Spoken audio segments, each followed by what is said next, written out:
Joining us now, the man who will call, or we think will call, the Jamal Williams record-breaking run, ESPN play-by-play man Tom Hart. Welcome to LaVell Edwards Stadium and our mobile BYU Sports Nation set. I love it. Thanks for having me. Most scenic stadium in all of college football. Always love coming here. It's beautiful.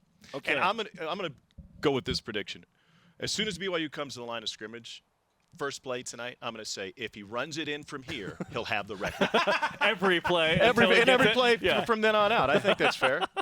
It's called a tease in television. Yes. Exactly, and everyone's on pins and needles. Exactly. Are you used to the sound of cowbells after doing a game in Starkville for Mississippi State? I don't know if you can ever really get used to the sound. We were there last week, and the ringing still continues. It's maybe the most unique tradition in college football, if not all of college sports, but it's their thing and they own it, and it's beautiful, and that's what I love about college football. Everybody has their thing, everybody has their tradition, everybody has something that they're known for and that's unique. It's not the NFL. Everybody doesn't wear the same uniforms. Everybody doesn't have to have their socks pulled all the way up. You can show some individuality and personality. No kidding, contractually, Mississippi State fans are allowed to bring cowbells into the game tonight. No other noisemakers are allowed, but Mississippi State fans can bring cowbells if they want. The SEC had to pass a rule to show and to illustrate when state fans could use the cowbells. And so now the agreement that they reached within the Southeastern Conference is that the fans are allowed to ring their cowbells up until the point the center gets over the ball. And then they must ring responsibly and stop ringing. Ring responsibly. And they do. And they do.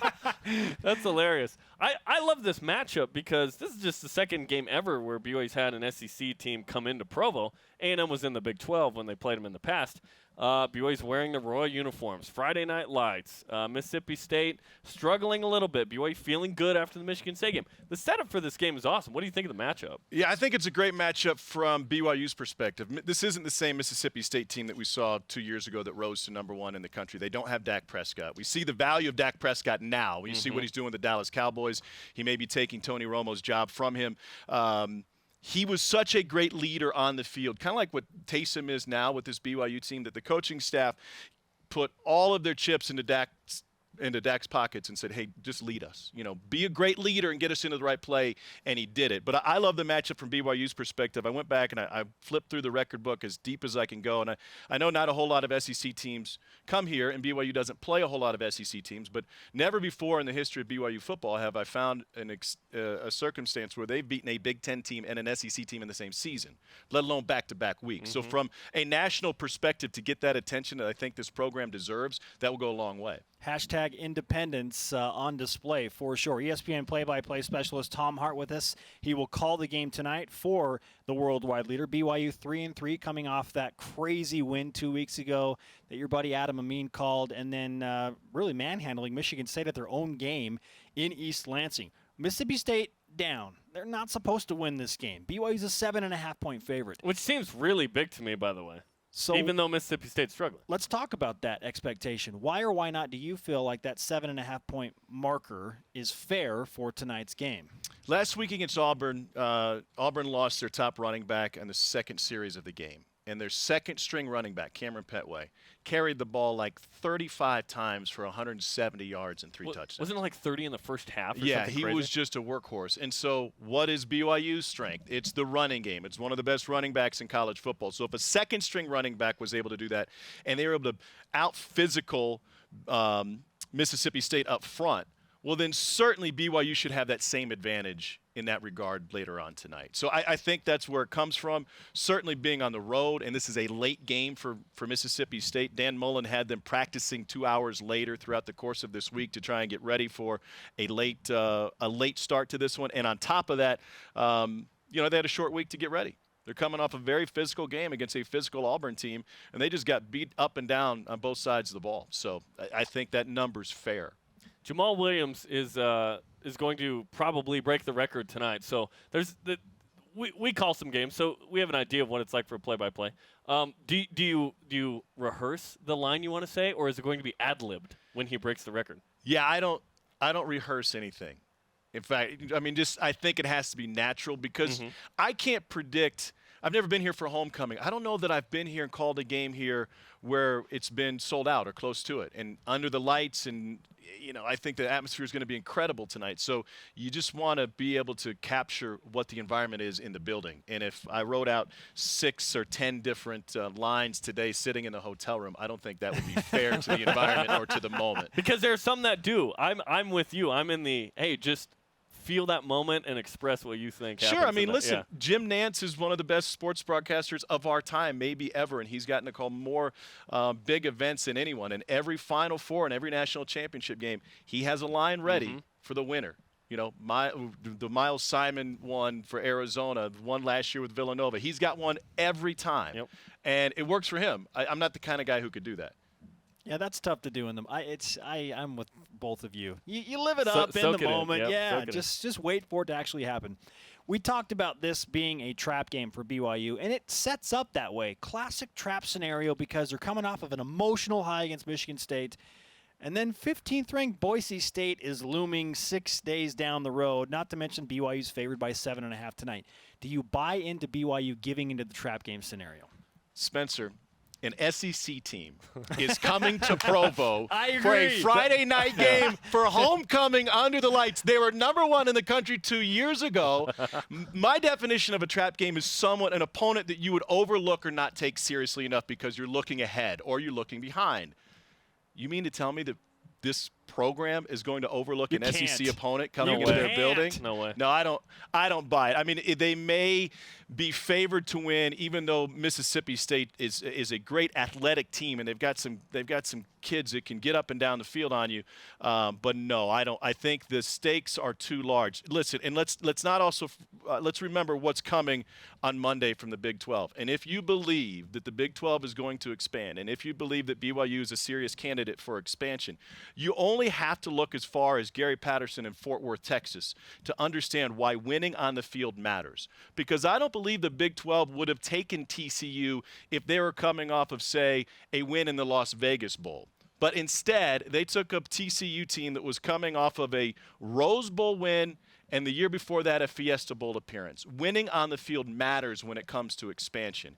And if BYU, if you believe that this scenario is possible and it is coming soon, can you imagine being in that meeting Monday and saying, hey, guys, BYU just beat an SEC team by however much on Friday night on national television. Last week they went into East Lansing and beat a college football playoff team from a year ago in a game that wasn't close in the fourth quarter. And the week before, they won a shootout at home in front of a national television audience. Maybe this is the kind of football program that we want in the Big 12. Therefore, I think if you subscribe to those theories, this could be a huge game and should not be a trap. And Mississippi State presents an interesting matchup because they need to win this game too. They're at 2-3. They have something to prove. I know they're very young, broken in a new quarterback in Nick Fitzgerald, but it seems like they have a sense of desperation on their side as well. I don't think desperation is too strong a word. I mean, SEC fans in general have high expectations. Mississippi State fans specifically have had their expectations flipped over the last couple of years. When you take a team to #1 in the country in the league's toughest division and your win against Alabama from probably playing in the college football playoff, your perspective changes.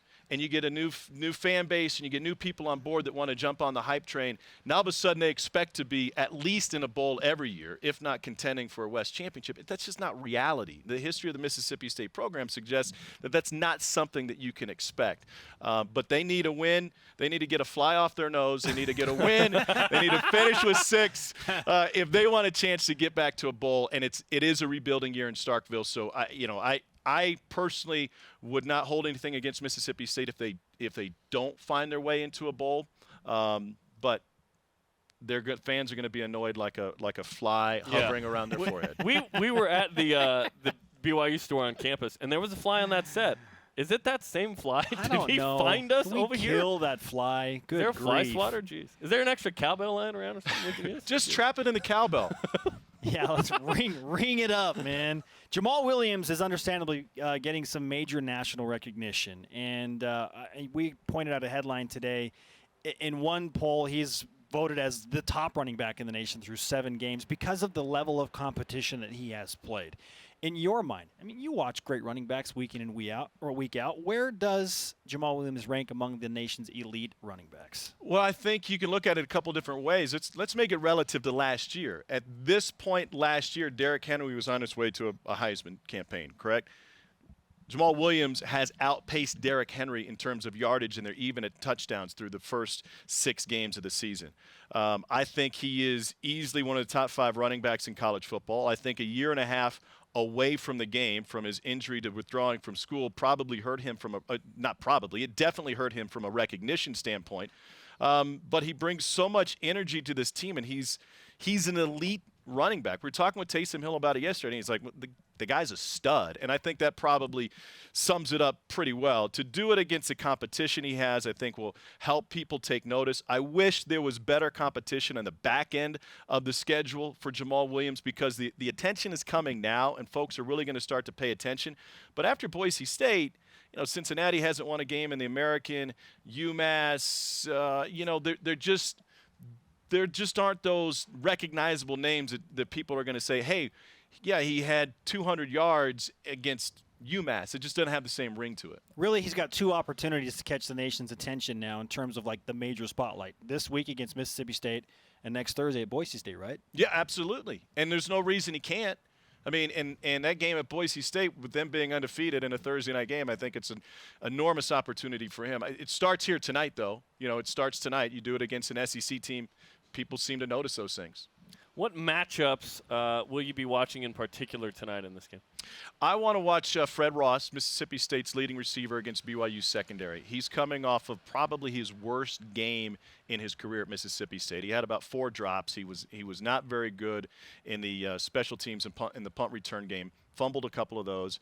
But he is their best weapon, and he is their best chance to get the ball downfield. I think Mississippi State's moving some guys around on the perimeter. We'll see some new faces. Dan Mullen has said, listen, he may not use the term rebuilding, but they're going to give guys chances, because it hasn't worked yet. So why not? Why not give some guys chances? He is the one reliable guy, and I expect a bounce back game from him, and I want to see how he works against BYU secondary. Maybe you can look at Ross as an advantage for Mississippi State against a BYU secondary that's struggled at times. Do you see any other on-the-field advantages for Mississippi State when they match up against BYU? Well, I think if you were just to compare, linebacking core versus linebacking core, I think Richie Williams and Mississippi State's linebackers, with Leo Lewis, a true freshman, I think they're better across the board. If you're going to say, well, Mississippi State's linebackers against BYU's offensive line, I'll take that. I don't want to take them necessarily against Jamal Williams. He made Michigan State's linebackers look slow and out of position, and if you can do that against Michigan State, you can do that against a lot of people. What did you think of the coaching staff for BYU in their first year? You got to meet with them yesterday in preparation for the broadcast. I was really impressed, really impressed. I mean, I was around the previous staff a little bit back in the Mountain West days with Bronco and Robert and I and those guys, and they were impressive in their own right. But the positivity that exudes from this entire staff, starting with the head coach, I think it's very refreshing in college football, and I think that's what it takes. Kids need to know that you're with them and you're on their side, that they need to buy in not just to the program, but they need to buy into you as a coaching staff. And it was illustrated in their walkthrough yesterday. Ty Detmer's out there just kind of hanging out with Taysom and talking with the offensive line, and it's a very relaxed atmosphere, and it's a very loose and fun atmosphere, and I think kids play well when they're loose. All right, great stuff, Tom. It's fun to have you back in town. We have some swag for you, man. Sweet. And we do this for all of our even with the guests that tissue come and paper and visit us at everything. LaBella It's legit. Museum. Look at that. It's not just tissue paper, because listen, tissue paper is a great gift in its own right. Popcorn peanuts, packing peanuts are in there as well.